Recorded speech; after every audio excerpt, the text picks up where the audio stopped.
How to be professional during a meeting. Sometimes meetings are necessary, and sometimes they can be a waste of time. Learn to be professional during any meeting with these tips. You will need an agenda, a notebook, and a pen. Optional, a laptop. Step 1. Read all meeting materials sent to you in advance.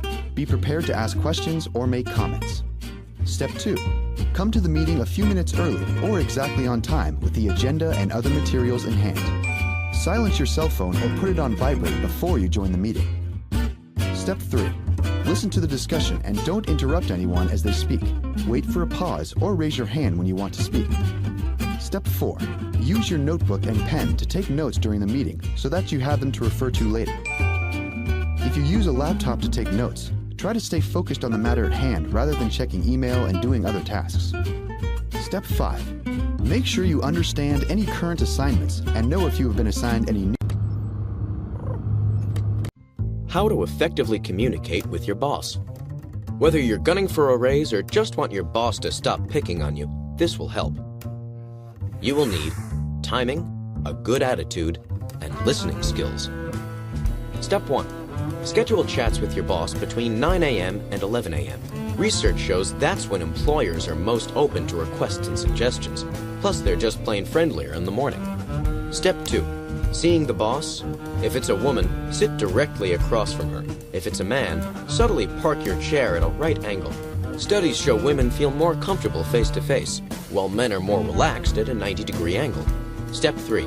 Never make excuses, even if you're in the right. Evading responsibility is employers' #1 pet peeve, according to surveys. If you're criticized, just say, "It won't happen again," and let it go. Step 4.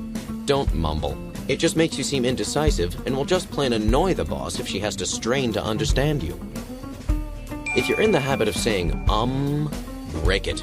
It makes you appear both insecure and stupid, not traits your boss wants to see in an employee. Step 5. Be positive, even when you have a beef with the boss. If you approach your employer with a "here's how we can improve this" attitude, rather than from a whiny "this isn't working" standpoint, you'll win major points. Step 6. Talking less and listening more is the best thing you can do to impress the boss. And hey, you just might learn something. Did you know only 36% of workers say their boss is honest and has integrity, and only 29% believe management cares about them? How to practice good cubicle etiquette. Being a good neighbor is just as important in the office as it is at home. You will need a cubicle, nearby cubicle dwellers, and some common sense. Step 1. Noise from neighboring cubicles is the #1 complaint of the officeless, so keep your voice down. Step 2. Attend to personal needs like fixing wedgies, picking tuna out of your teeth, and clipping nails in a more appropriate venue, like the restroom. Keep your shoes on. Even if your tootsies smell sweet, bare or stocking feet aren't appropriate in a professional setting. Step 3. Make personal phone calls outside or in a vacant room with a door you can close. Nobody wants to hear you leaving messages for your cat. Be deaf to your colleagues' personal conversations. Don't reference anything you overheard, and for heaven's sake, don't throw in your 2 cents. Step 4. If you eat at your desk, make sure your meal doesn't include anything offensive or strong-smelling. Did you know? About 40 million people work in cubicles, and in 2001, the average worker had 355 square feet of office space. How to write a great business case study. A business case study requires integrity and a nose for pertinent facts. Make your point without overstating the case. You will need research, a story, structure, benefits, facts, a sound writing style, legal permission, and speed. Step 1. Look for the best story for your audience, concrete numbers, and results. Step 2. Structure the case study by presenting the situation, problem, solution, and evaluation. Make sure you capture the customer's principal concerns or issues, the overall challenge, the personal journey, and the practical implementation. Step 3. Organize the case study with attention to clear, easily understood benefits. That focus will make circulating key information on websites and through social networking sites more effective. Step 4.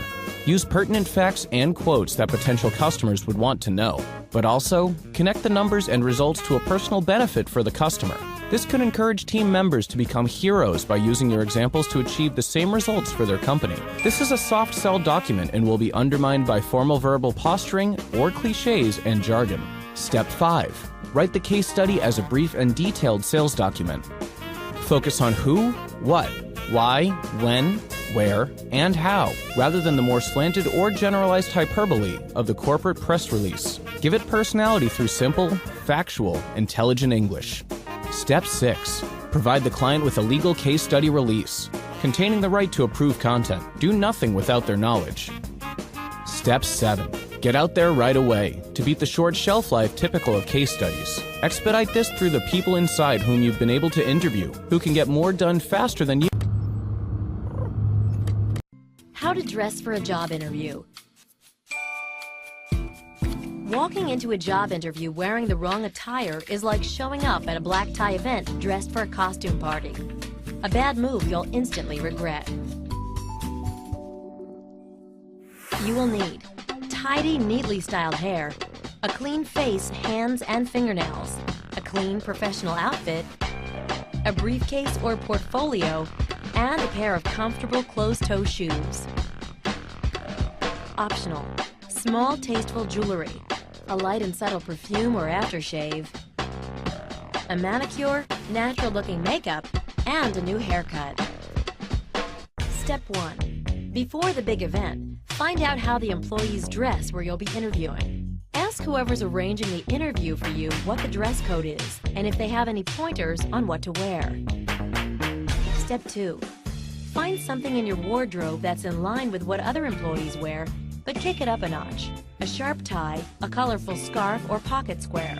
Something to separate you from the pack. Step 3. But don't go overboard.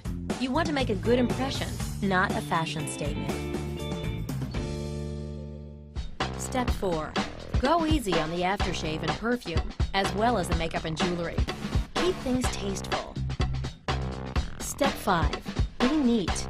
Make sure your clothes are clean and pressed, and your hair and teeth are brushed. Step 6. Make sure you'll be comfortable sitting, standing, and walking. Now is not the time to break in a new pair of shoes.